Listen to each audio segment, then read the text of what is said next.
राधे राधे। आप लोगों में से एकलव्य का नाम सुना है आपने? नहीं सुना, बहुत गलत बात।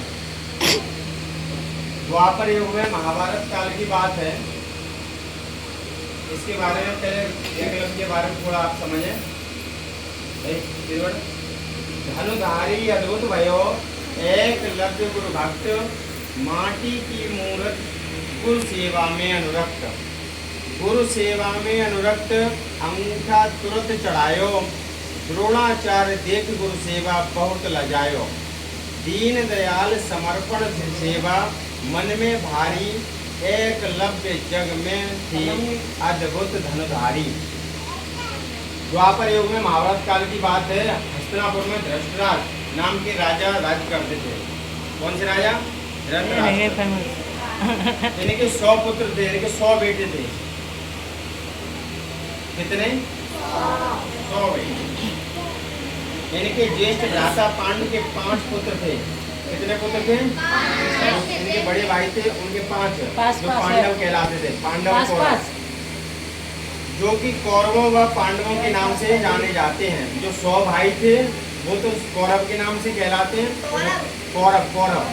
और जो 5 पांडव थे, 5 भाई थे, उन्हें पांडव के नाम से कहते हैं, जाने जाते हैं। पितामह भीष्म ने इनकी शस्त्र और शास्त्र की शिक्षा के लिए उस समय के सर्वश्रेष्ठ आचार्य द्रोणाचार्य को नियुक्त किया।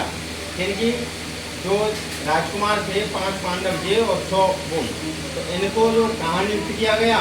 इनके गुरु के पास भेजा गया, द्रोणाचार्य जी के पास भेजा गया। द्रोणाचार्य उस समय के सबसे बड़े धनुर्धर और विद्वान थे। पितामह ने यह शर्त रखी थी कि द्रोणाचार्य अन्य किसी को भी अपना शिष्य नहीं बनाएंगे। द्रोणाचार्य राजकुमारों को शिक्षा देने लगे। सभी शिष्यों में अर्जुन सबसे आगे रहे। जितने भी शिष्य थे उन्हें सबसे नंबर 1 पे चलते थे अर्जुन, आगे रहे। अतः वे द्रोणाचार्य के सबसे प्रिय शिष्य बन गए, क्योंकि जो चेला होशियार होता है उसे गुरु भी प्यार करता है। द्रोणाचार्य के अनेक परीक्षणों में अर्जुन प्रथम रहे। जितनी भी उन्होंने परीक्षा ली उनमें अर्जुन फर्स्ट आए। द्रोणाचार्य ने प्रसन्न होकर उन्हें उस समय का सबसे बड़ा धनुर्धर बनाने का वचन दे दिया। इसी समय एकलव्य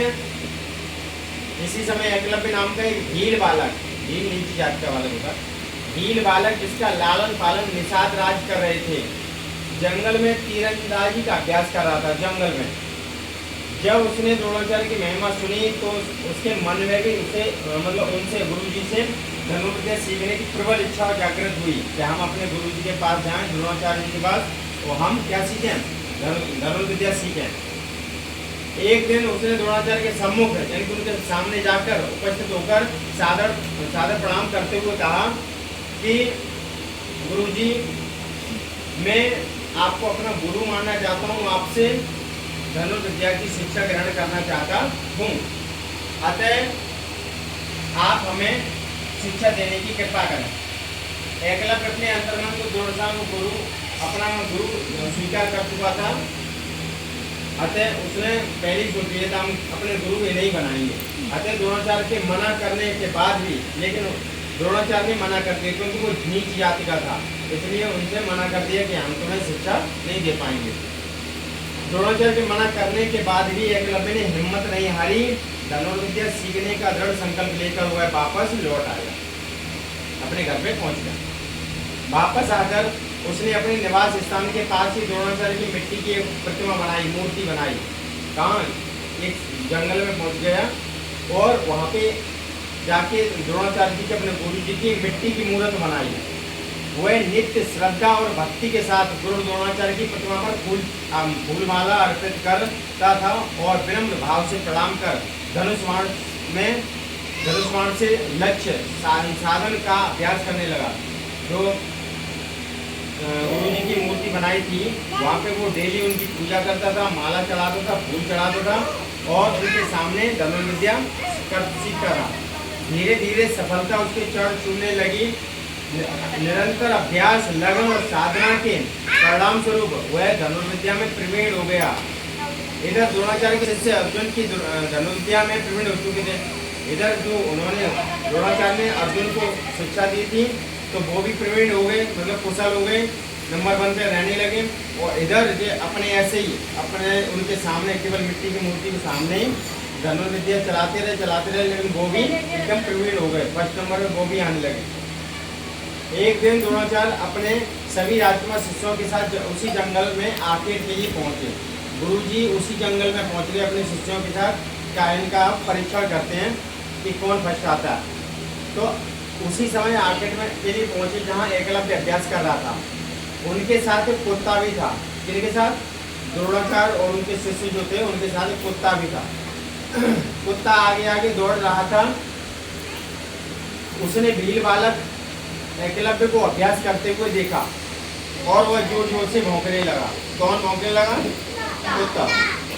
अपने अभ्यास कार्य से में व्यवधान पड़ते देख वो डिस्टर्ब हो रहा था ना एकलव्य, तो एकलव्य ने उसके खुले मुंह में वो बाणों से भर दिया। एक बाण ऐसा चलाया, वो उसका मुंह जो है बाणों से भर गया। पर आश्चर्य, कुत्ते के मुंह से न तो रक्त निकला, इस तरह से उसने बाण मारा कि कुत्ता भी ज़्यादा परेशान नहीं हुआ, केवल मुंह उसका बंद हो गया, भौं भौं करना बंद हो गया। न खून निकला, न उसे कोई हानि पहुंची। बाणों से भरा मुंह लेकर कुत्ता दौड़ा दौड़ा राजकुमारों के पास वापस आ गया। कुत्ते को इस तरह देख सभी आश्चर्यचकित थे, हैरान थे कि अगर कोई शिकार करता तो एक बाण मार देता, कुत्ता मर जाता, लेकिन कुत्ता भी मरा नहीं, उसके खून भी निकला नहीं। और ऐसे तरह से बाणों से मुंह मतलब कुत्ता का मुंह किसने भर दिया? स्वयं द्रोणाचार्य भी आश्चर्यचकित हुए, बिना ना रह सके, क्योंकि बाण विद्या का यह एक अद्भुत कार्य था। कुत्ते के पीछे उस सभी धनुर्धर की खोज में चल पड़े कि कौन से धनुर्धर ने, कौन सा ऐसा धनुर्विद्या वाला व्यक्ति है जिसने इस तरह की कला सीखी है, जिसने इस अद्भुत कार्य को कर दिखाया था।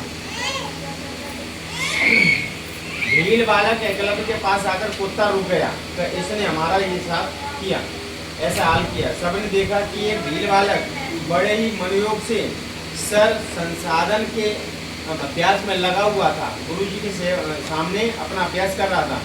एकलव्य ने जब राजकुमारों के साथ गुरु द्रोणाचार्य को देखा तो उसने दौड़कर आचार्य को साष्टांग प्रणाम किया। जब एकलव्य ने देखा गुरुजी आए तो उसने साष्टांग प्रणाम किया। वह गदगद हो गया और उसके मुख से निकल पड़ा, धन्य भाग्य हमारे कि गुरुजी हमारे यहाँ पे पधारे। आचार्य ने अपने कौशल की आचार्य ने उसके कौशल की भूल प्रशंसा करते हुए कहा, तुमने यह विद्या किससे सीखी है?